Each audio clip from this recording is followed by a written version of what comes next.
Welcome back. నేను చెప్పిన కదా ఇంకొక బ్రేక్ఫాస్ట్ సర్ప్రైజ్ ఉంది అని. సో బ్రేక్ఫాస్ట్కి ఈరోజు ఇవి ఏం మఫిన్స్ అనుకుంటున్నారు అంటే చూడ్డానికి చాక్లెట్ మఫిన్స్లా ఉన్నాయి, బట్ యూజ్ చేసింది మాత్రం రాగి పిండి. ఓకే, చక్కెర కూడా యూజ్ చేయలేదు, నో వైట్ షుగర్. సో రాగి పిండి బేసికల్లీ జాగరీ పౌడర్, తర్వాత పైన స్ప్రింకిల్ చేసుకోవడానికి కొంచెం చాక్లెట్. సో ఇవి మాత్రం పైన క్యాష్యూ పీసెస్ వేసిన. ఇందాక షార్ట్లో మీకు చూపించిన ఈ క్యాష్యూ పీసెస్ స్టోరీ చెప్పిన. ఆల్మోస్ట్ 260 ఇండియన్ రూపీస్కి 400 grams of cashew pieces.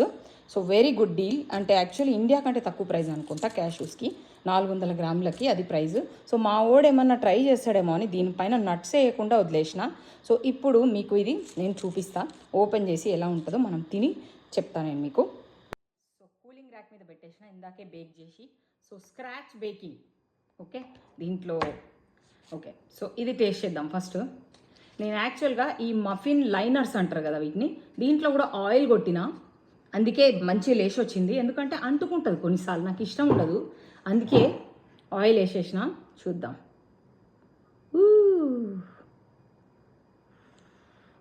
Taste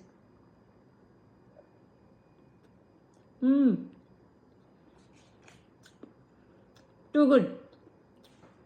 అసలు రాగి పిండితో చేసినట్టు లేదు.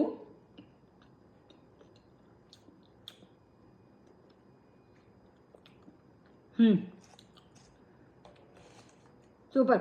సో బేకింగ్ పౌడర్ యూజ్ చేయలేదు, బేకింగ్ సోడా. మా ఓడు తింటే వెరీ హ్యాపీ. ఇది వితౌట్ నట్స్. అంత బ్లెండర్లో ఈ బ్లెండింగ్, బెల్లం పొడి,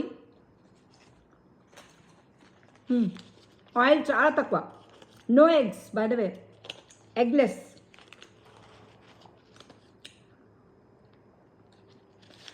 just 2 tablespoons of oil ఇన్ని మఫిన్స్కి, నో బటర్. పాలు, ఒక కప్పు పాలు అయితే పడ్డాయి. ఇట్లా చేసుకోండి, క్రేవింగ్స్ పోతాయి.